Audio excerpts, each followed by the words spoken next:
Bonjour à toutes et à tous, BNR Community, j'espère que vous allez bien. Aujourd'hui nous sommes mardi et aujourd'hui c'est Succeed and Rise. Succeed and Rise qui met donc en lumière les reconversions des anciens basketteurs et basketteuses professionnels ou amateurs qui ont réussi leur reconversion. Donc Succeed and Rise, c'est maintenant.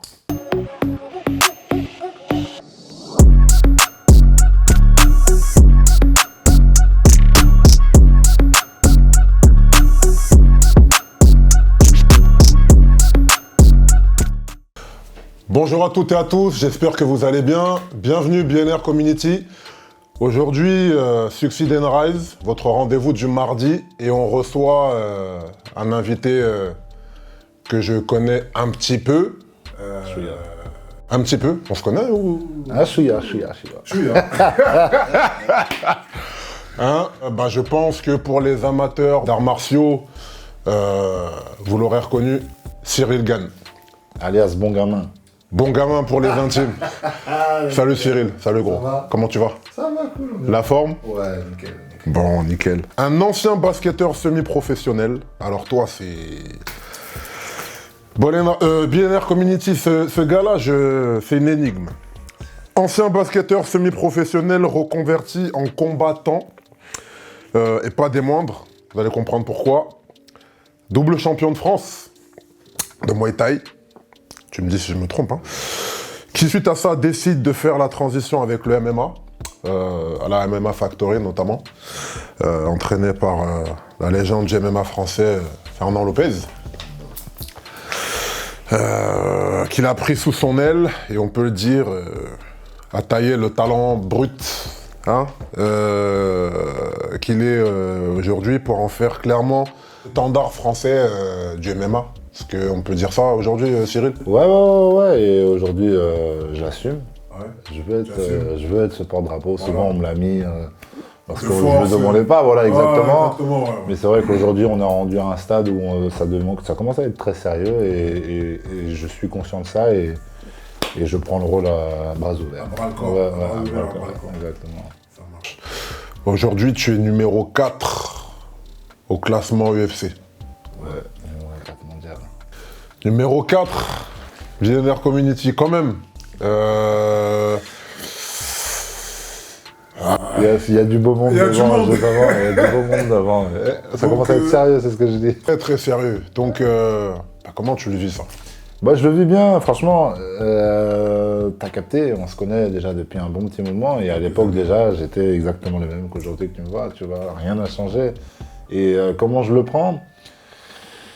Ça bouge pas, je reste moi-même à 100%, ça n'affecte pas du tout mon caractère, ça n'affecte pas mes relations avec les gens, je suis toujours proche des gens, j'ai toujours cette proximité. Mes amis sont toujours mes amis, j'ai pas forcément de nouveaux amis, tu connais un peu le milieu. C'est clair.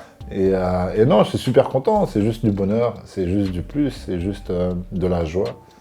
Quand je vais combattre, c'est juste de la joie, tu vois, je suis arrivé. Du fun. J'ai aucune pression. Toujours la banane. Demain si je perds, tu vois, ça fait 3 ans que je suis dans le MMA, demain si je perds, je m'en fiche, tu vois. J'ai déjà montré que, bon ben... T'es valable dedans, quoi. Ouais, je suis là et je compte pas partir tout de suite. Pour un petit moment, t'es encore là. C'est ça. Ça marche. Bon, nous on se connaît un peu, on se connaît depuis quelques années hein, maintenant. Ça fait... Depuis combien de temps on se connaît, nous? Franchement... je pense que ça fait un bon 8-9 ans. Facile, hein. Je pense que ça doit être... Un peu moins de 10 ans, ouais. Il y a presque 10 ans. D'accord. Ouais. Il y a eu l'évolution, comme on dit, de l'eau à premier sol. Exactement, de l'évolution, c'est clair. Maintenant, pour ceux qui ne te connaissent pas, parce que moi je te connais un peu, qui est Cyril Gane? Cyril Gane, l'être humain, Cyril Gane, c'est quelqu'un de super lambda. C'est loin d'être une superstar comme certains vont penser. La preuve, comment je parle, vous captez bien que je suis super lambda. Et c'est un mec qui a toujours été bon dans les sports, tu vois, mais qui a jamais voulu pousser le truc. Ou alors, j'ai toujours kiffé la compétition, j'ai toujours aimé gagner. Et c'est ce qui fait qu'aujourd'hui, je performe dans mon sport actuel, en tout cas. Mais à l'époque, j'avais pas envie d'endosser ce rôle de... J'avais pas envie d'être un adulte trop tôt, en fait. Je crois que c'est ça. Je crois que c'est ça qui m'a freiné. Parce qu'aujourd'hui, j'en parle encore à ma famille, en tout cas à mes parents. Je leur dis, mais vous êtes fous. Alors j'étais dans le foot, mais comme ça marche aujourd'hui le MMA, dans le foot, ça marche aussi bien, tu vois. Et du jour au lendemain, j'ai switché, je suis parti au basket, tu vois. Et ça, j'avais quel âge? J'avais 15 ans, 16 ans, tu vois. Et j'ai toujours été bon, pareil, donc j'ai fait les trucs de formation au foot, j'arrive au basket, première année, c'est Chaland qui vient me voir. Dès la première année, genre je mets des tomards sur jeu placé, je me dis mais c'est qui lui? Il a jamais joué au basket et tout, genre machin. Artirise déjà les poignets comme ça, il fait du mal aux intérieurs, etc. Ouais. Et du coup, Chaland vient et tout, je me souviens bien de Chaland, tu vois, ils étaient venus et j'aurais dit non, tu vois, j'avais pas envie, j'ai dit tu vois, bêtement, non c'est ma première année, cool, tu vois, j'ai pas envie de prendre, genre tranquille, tu vois. Laisse-moi faire mon nid. Tranquille, parce que non, c'est pas ça, tu vois. Ouais, c'est pas ça du tout. C'est pas ça du tout, au contraire, vas-y. Tu vois, t'as encore, on va te façonner, vas-y, fonce tout de suite, tu vois. Mais tu vois, donc j'avais ce truc-là de crainte, de quitter peut-être mes parents, d'avoir des responsabilités, tu vois. Genre vraiment, moi, c'était le plaisir, tu vois, de jouer. Et donc voilà, quelqu'un globalement qui était toujours bon dans les sports. Et il n'y a que quand vraiment je suis arrivé sur Paris, que je vous ai connu d'ailleurs, sur le playground. Avec les clics, tout ça, la bagarre, la dureté, tu vois, et qu'en même temps, en parallèle, je suis devenu un homme parce que bon, j'avais un loyer à payer, les galères de sous, tu connais Paris, et parce que moi, à la base, je suis vendéen, c'est ça, je ne l'ai pas dit, à la base, je suis de province, et je suis venu pour les études à ma majorité à peu près, pour faire mon BTS, etc., mon parcours. Et donc, galère dessous, on est là, Oli qui me recrute sur un tournoi. Ouais, grave. Il me dit, vas-y, viens, on va Icogès, basket, etc., machin. Il m'emmène pour me façonner avec vous, machin, sur les playgrounds. Avec Marcel, etc. Avec Marcel, parce que moi, j'étais le petit jeune, en fait. Bien sûr, t'étais le petit frère. Oui, parce que BNR Community, vous le voyez comme ça, je lui prends facile 10 ans. Et du coup, c'est ça, c'est vrai. Et donc, c'est comme ça que je deviens un homme, c'est comme ça que j'ai envie de finalement de me dire putain, mais je peux faire quelque chose dans le sport et tout. Et au final, le basket, je laisse parce que je privilégie le côté professionnel. Donc, je travaillais le samedi, dimanche, donc sport coach, c'était mort. J'avais été faire vite fait des entraînements avec Logne à l'époque quand j'étais arrivé. On savait pas pu le faire, donc je suis resté universitaire avec Icogès, tu sais, avec Oli. Et en montant, j'ai arrêté complet. J'ai arrêté complet. Et c'est à l'âge de 24 ans que j'ai connu le Muay Thai avec un ami dans mon BTS qui faisait du Muay Thai. Et pareil, je commence les entraînements de Muay Thai et là on me dit « T'as déjà fait de la boxe et tout ?» Je leur dis « Non, tu vois, jamais. » Bon, ils me croient pas. Non, forcément. Ils voient le gaillard, ils disent « Oh, vas-y. » Je vois, genre comme si j'avais déjà fait pratiquer, tu vois. Mais non, et du coup le coach, à ce moment-là, il me dit « Est-ce que tu veux faire un truc, s'il te plaît? Viens, sinon viens plus en fait, tu vois. » D'accord. C'est ça en fait, clairement c'est ça. C'est comme ça que c'est... Il m'a pris par la main, tu vois. C'est là où j'ai dit « Ok, vas-y. » J'ai 24 ans, c'est peut-être ma dernière chance pour faire quelque chose dans un sport, tu vois. Parce que vraiment, j'aurais eu, je pense, la frustration. Et j'ai foncé, et voilà, ça fait bientôt 6 ans, et voilà où on en est aujourd'hui. Ouais, d'accord. Quelle route. Bon, écoute. Comment est-ce que... Moi, il y a un truc qui m'intrigue. Je voulais te le demander depuis, on n'a pas parlé, malheureusement, depuis un moment, là. J'étais toujours en route, donc toujours sur la route, donc forcément, il n'y a pas trop le temps. Comment est-ce qu'on gère l'hype? Surtout dans les domaines, dans une discipline comme le combat. Ouais. Je veux dire, la MMA, c'est Dana White, c'est Francis Ngannou, enfin voilà, c'est tout ce monde-là, tout ce microcosme-là. C'est énormément de pression. Comment on gère ça, en fait? C'est bizarre, mais moi, c'est drôle ce que je veux dire, et c'est la réponse que j'ai à chaque fois, parce que j'arrive pas à trouver de réponse, vraiment. Je te jure que c'est vrai que c'est ça, mais je pense que j'ai un vrai détachement de ça, tu vois. J'ai les pieds sur terre, mais... Ayant vu plusieurs de tes interviews, c'est un truc à chaque fois qui me marque. Par exemple, il y a pas longtemps, je t'ai vu sur un live de RMC Sport, je crois. T'étais détente. Ouais. Je slide sur ton Insta et je vois un Cyril en conférence. On lui dit oui, vous êtes numéro 4 UFC maintenant, qu'est-ce que ça vous fait? Bah, écoutez, voilà, moi je le prends. Je le prends tranquillement. C'est ça en fait. En fait, c'est ça. C'est incroyable. C'est juste que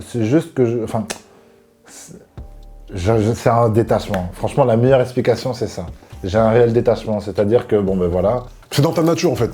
C'est dans ma nature, Je pense que c'est mon caractère. Quand j'ai fini mon combat, je rentre, je fais une petite interview, RMC, les machins, je rentre dans ma chambre, qu'est-ce que je fais? Je prends mon téléphone, je regarde des vidéos Warzone, enfin, je m'en fous, tu vois, genre... Je je passe à autre chose, tu vois. Je suis pas là sur les réseaux à tweeter, à faire des balles.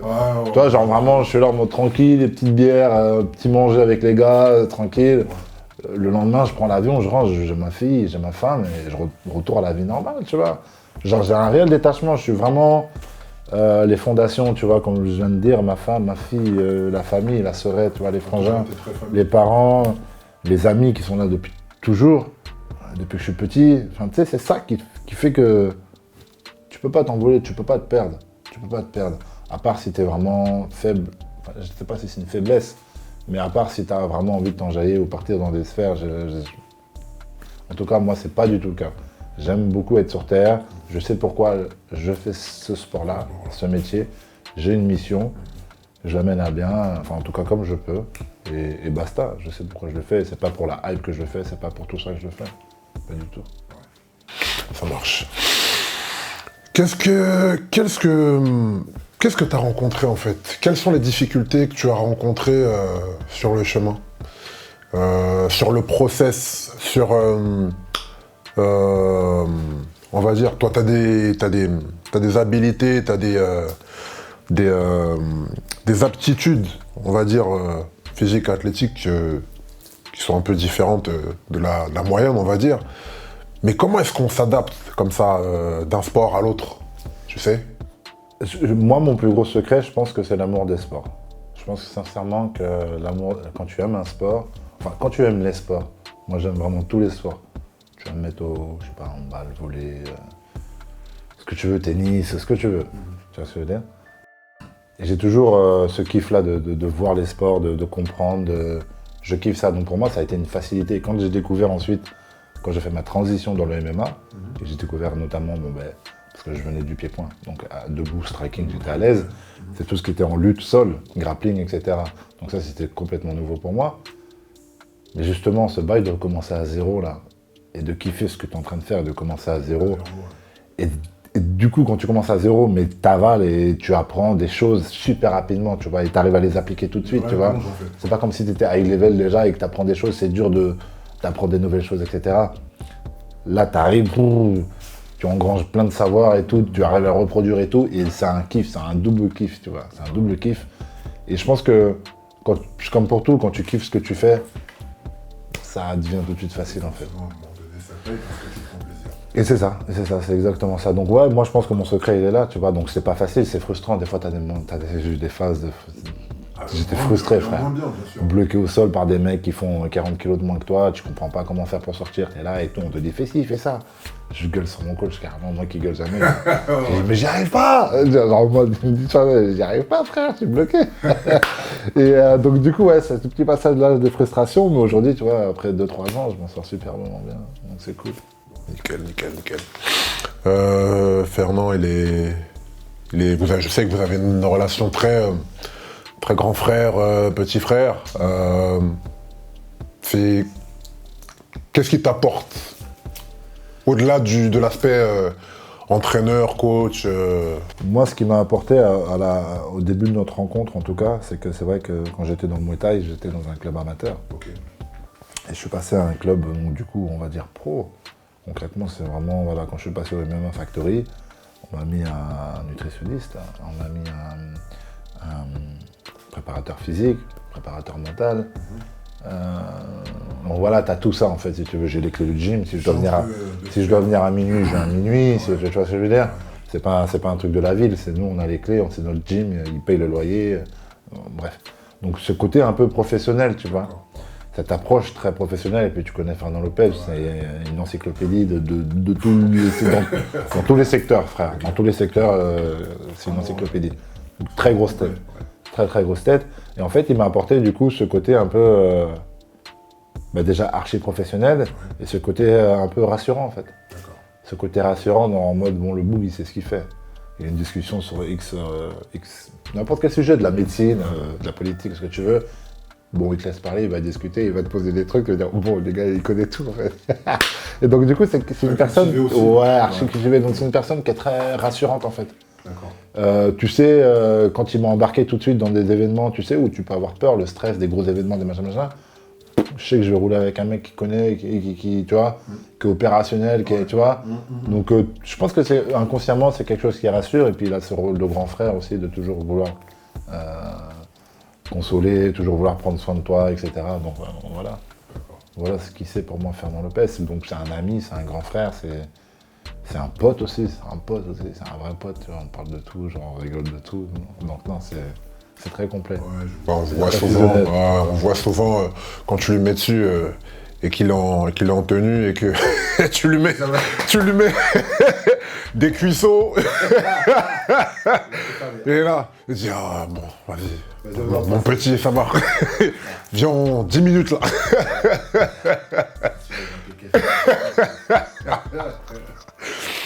Ouais, c'est clair. Ok, bon bah c'est cool.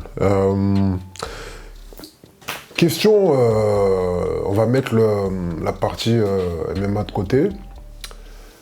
Question sur le basket, qui est un de tes premiers amours, entre guillemets, dans le sport.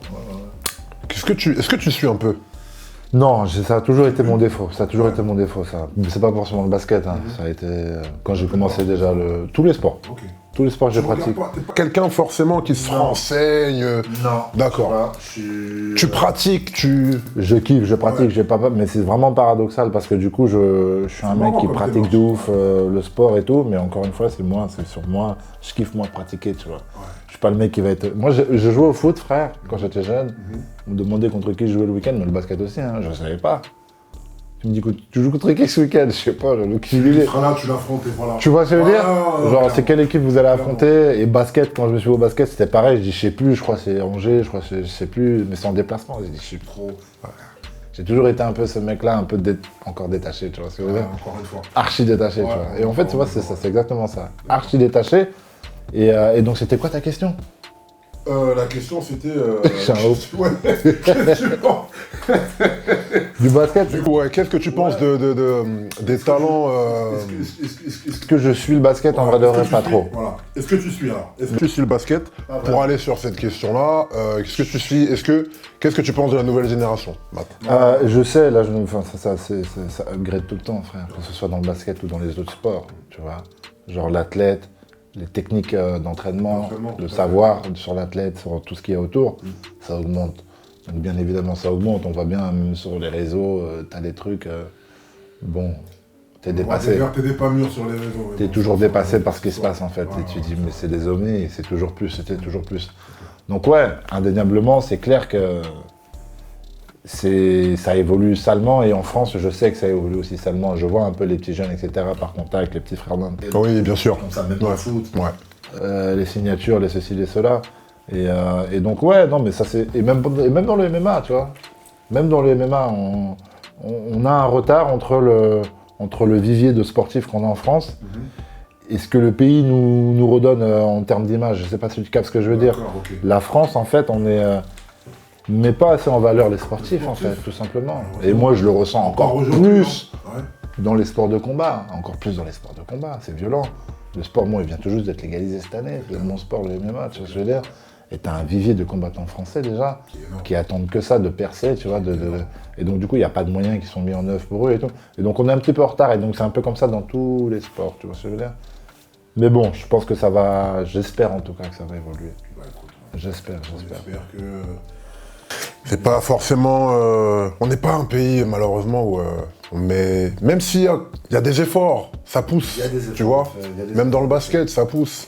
Mais bon. Il y a des efforts de fait, mais c'est pas encore ça. Parce que moi, j'ai l'opportunité de pouvoir m'entraîner à l'INSEP ou des choses comme ça et tout. Donc dans des grosses structures. Donc les plus grosses structures que la France peut proposer, tu vois. D'accord. Et je sens qu'il y a un retard. Par rapport, par exemple, au même Factory, une structure privée. Où tu as un Fernand Lopez, qui est très visionnaire, et qui, tu vois, qui est très en avant. Ricaine, et qui est même parfois plus évolué, parce que les Ricains, ils sont parfois... ils sont pas forcément plus savants sur les choses que les Français, sur les diplômes et sur les choses comme ça. Mais les Américains, ils aiment bien innover, ils aiment bien envoyer du jeu, de l'image et des choses comme ça. Et surtout très chauffe, quoi. Très chauffe et mettre surtout des moyens, en fait, si tu veux. La France, on a du savoir, on a des choses comme ça, mais il n'y a rien qui est mis en place, tu vois. Et sur des grosses structures qui sont déjà en place depuis des années, ils ne donnent pas trop de chance, je pense, à des jeunes à arriver avec des trucs nouveaux, tu vois. Et du coup, et ça reste arrière. En fait, je pense que c'est ça le process. Et comme je t'ai dit, moi, structure privée, MMA Factory, de Fernand Lopez et tout, frère, je suis arrivé, c'est une structure privée. J'ai un préparateur physique, mental, j'ai tout ce que je veux. Comment il arrive à se démerder pour faire des choses comme ça, tu vois? Donc voilà, c'est cette question-là qu'il faut se poser, donner de la place aux jeunes et aux nouvelles méthodes de travail, je pense. Il ne faut pas avoir peur de tout ça, tu vois.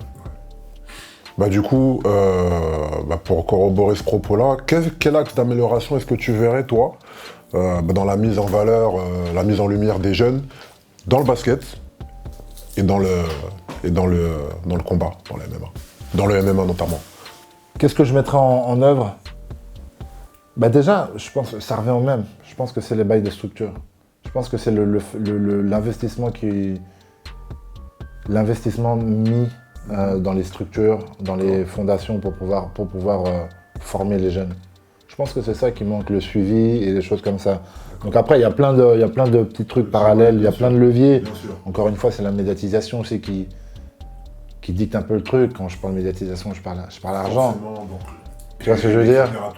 Donc quand tu prends un exemple, le foot, ils n'ont aucun problème, les gars. Ils sont bien, ils ont des structures, ils ont des infrastructures. Tu vois ce que je veux dire? Médiatisation, les sous qui suivent derrière. Donc j'ai l'impression que c'est ça qui dicte un peu le truc, tu vois. Donc encore une fois, je pense que c'est un souci de moyens encore, mis en œuvre, financier. Et comme je dis encore une fois, et d'envie de mettre les moyens, tu vois. Donc il y a plein de choses qui font que ouais, on va mettre les moyens, mais il n'y aura pas de retour, tu vois, pas de médiatisation. Donc c'est un peu ce truc-là, tu vois. Donc quand la France aura compris que le sport peut créer beaucoup d'emplois, peut faire beaucoup d'argent, et que surtout en France on a des gros viviers de sportifs, j'espère qu'à ce moment-là ça va level up, quoi. Maintenant, question sur la reconversion. Est-ce que tu penses qu'il est important de penser à la reconversion le plus rapidement possible et pourquoi?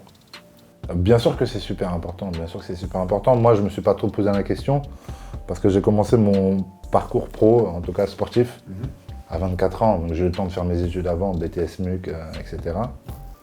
Et oui, c'est super important parce qu'aujourd'hui, les petits jeunes qui se lancent très vite dans le sport, je sais qu'on les lance assez vite dans le milieu professionnel, sans avoir trop de bagages pour la vie.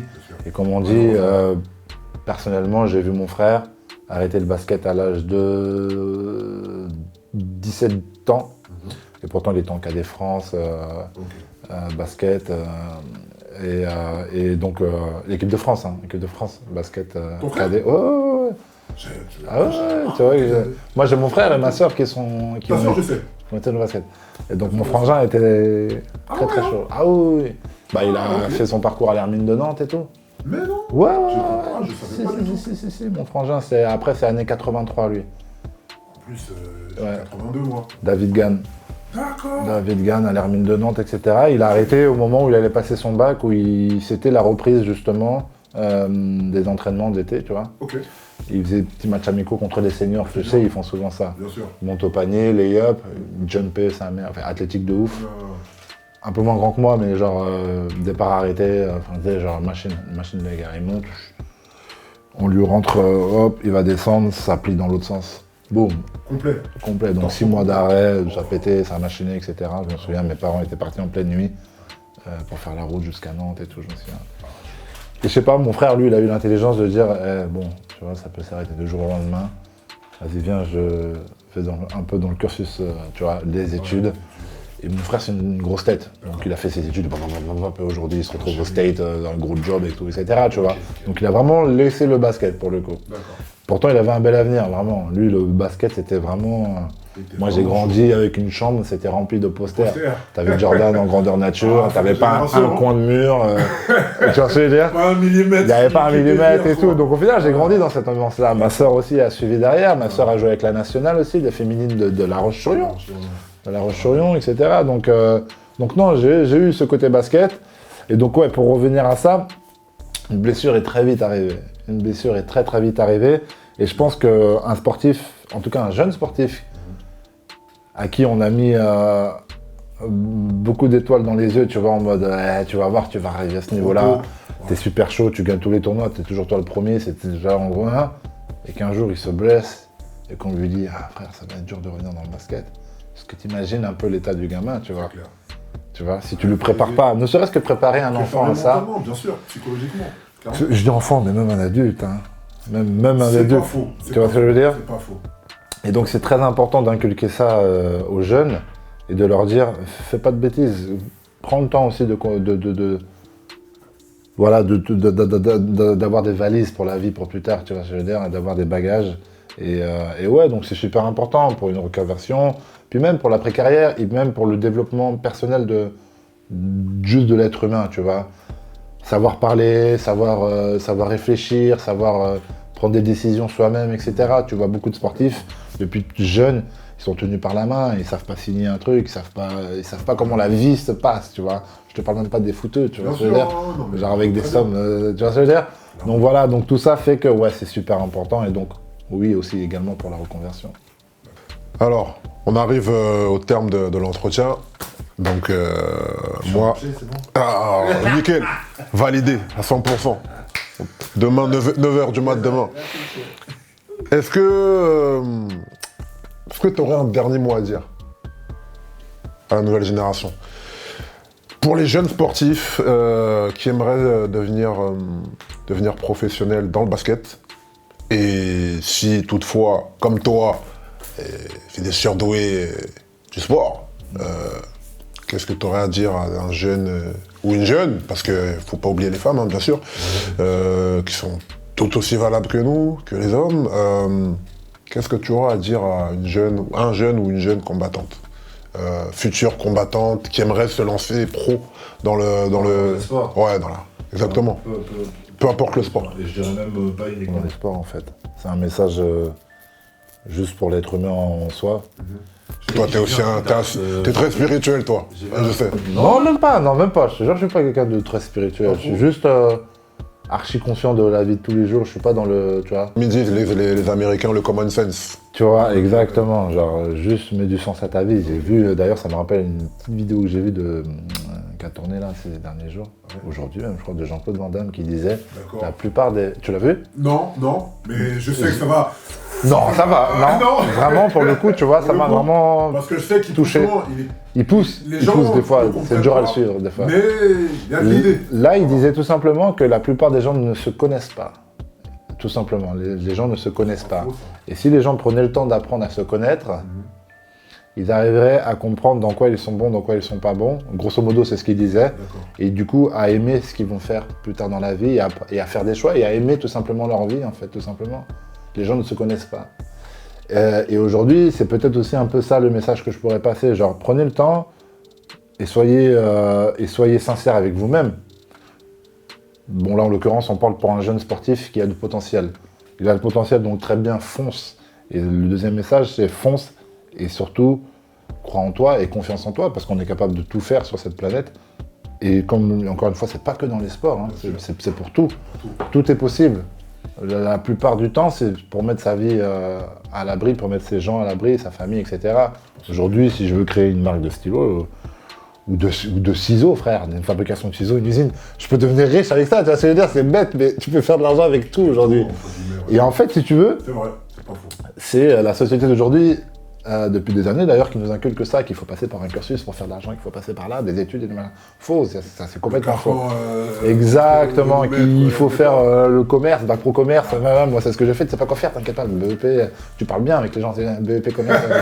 Parce qu'en vrai, pas du tout, moi j'étais un sportif par exemple, tu vois, il fallait me lancer sur le côté sport. Donc voilà, apprenez à vous connaître, lancez-vous et surtout, croyez en vous et entourez-vous des bonnes personnes. Très important, l'entourage. Entourez-vous des bonnes personnes. Genre vraiment, n'ayez pas peur d'aller voir les meilleurs parfois.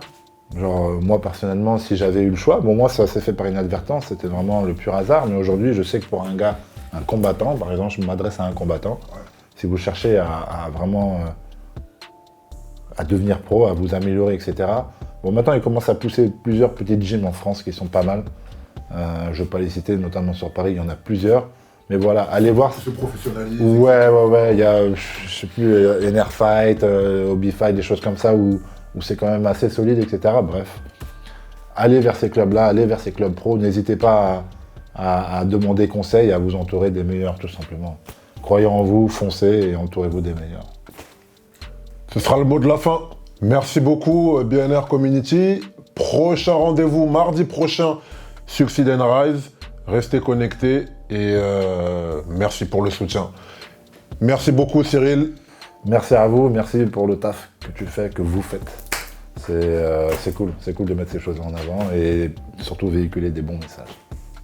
D'accord. Merci à toi. Merci infiniment, champion. Et j'espère à très vite. Et on suivra la suite. On est ensemble. Voilà. Bonne soirée à tous. À bientôt. Time and time